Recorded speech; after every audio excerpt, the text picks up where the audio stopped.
Alright, and now, time for the ultimate test.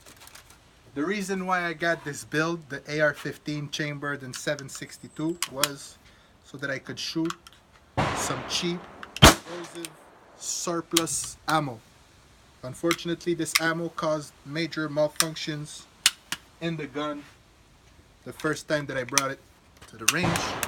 So, for the ultimate test, we're gonna load the magazine full of surplus ammo and see if the AR will be able to shoot them all.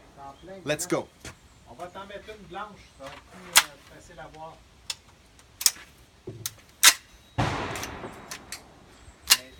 All right, ready or not? Here we go. Pratiquement bullseye, là, sur le bord. Je la vois. Ben, je sais, c'est pour ça que je t'ai dit, on va le mettre en blanc, ça va être.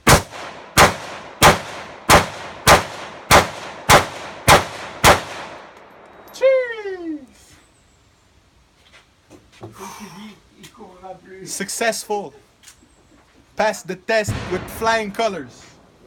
I would like to thank NEA for their amazing customer service and for fixing my rifle. I will be coming to the range every day now. Schmutty!